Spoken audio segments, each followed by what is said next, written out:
Hi, my name is Claire Henny, and I'm the founder and CEO of Objective350. But before I tell you any more about that, I'd like to tell you a bit more about myself. From as far back as I can remember, I've always loved space. And I love telescopes, I love stars, I love planets. Some would say I love it too much, but, I would disagree. But what always attracted me to it was its sheer vastness. Our universe contains everything, and simply by looking up, you can see it. I mean, you can't tell me that isn't cool.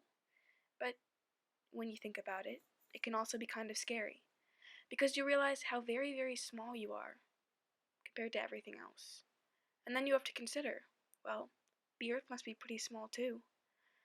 I think all space nerds have this realization at one time or another, and for me, it was when I first heard Carl Sagan read A Pale Blue Dot, accompanied by a digital depiction of what it would look like to see the Earth receding away from us. At one point, Dr. Sagan reads, "It has been said that astronomy is a humbling and character-building experience.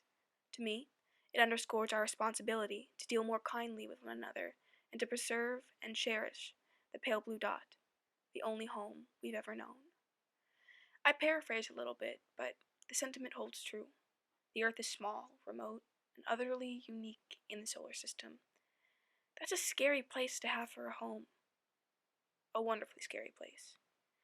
And who knows, maybe there's life we don't know about on one of the moons of Jupiter or Saturn, and they look out and wonder what's on the pale blue dot that orbits so much closer to the sun. Unfortunately, we aren't about to find out anytime soon, so any questions we have about alien life will just have to wait. But also, that means that we're alone, and that the Earth is it. We have to treat it with care. Now, don't get me wrong, I am never going to stop believing in aliens, but my realization of the fragility of the Earth was one of the reasons why I even started Objective350. Either way, I still feel as though I should apologize for my rather long tangent about outer space. You'll come to find that I do that a lot. However, what I did say does underscore what I'm about to put forth, and makes it all the more serious. So here it is. The Earth is getting warmer. Now, this is due to something called the greenhouse effect, in which gases like carbon dioxide and methane are released into our atmosphere. Now, this happens naturally, but in recent years, namely since the Industrial Revolution, these gases have been released in such high doses that they've been beginning to trap the sun's light, making, well, a greenhouse. So, in turn, we call the results of this process global warming. So yes, global warming is real, and it's happening right now as we speak, but it's actually not what I wanted to talk to you about today, because Objective350 doesn't focus on global warming, but instead climate change, which are indeed two different things. This is often misconstrued by the public, and it will be addressed in a later video. If you think about this, I think it should make more sense. Consider the two terms. Global warming is referring to one thing, the temperature change on a global scale. But climate change is a lot more, and that's because our climate encompasses so much more. It's the oceans, it's the weather, it's the seasons. And climate change itself refers to the effect that global warming has on that climate. So the two are definitely interconnected, but climate change is the broader of these terms. Let me give you an example of one of these effects. For instance, ocean acidification. This is a process in which the ocean absorbs excess CO2, which in turn lowers its pH.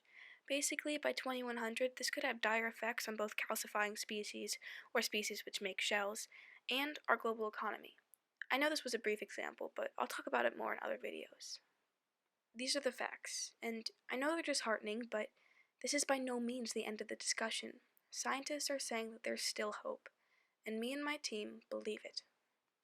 Alright, so there's hope. But what can we do to create more than just hope? Well, scientists have a few answers, and my team and I thought them so important that we ended up putting them in the name of our group, Objective350.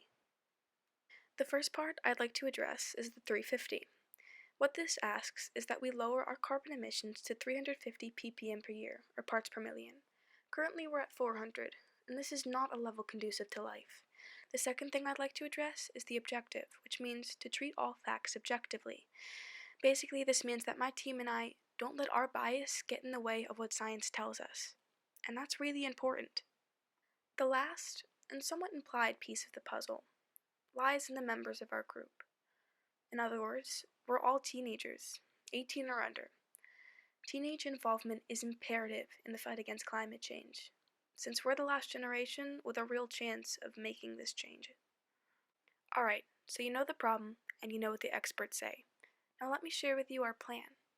The first step is social media. We want to start a conversation, and we want to invite everyone. But first, we need to give you the facts.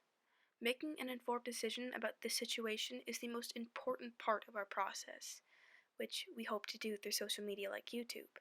And while we know that everyone's not going to agree with us, we think providing these facts to the public is the first way to kickstart positive change. Speaking of facts, you're going to have to forgive my attempt at spelling decision. I seriously do not know how to spell. I am sorry.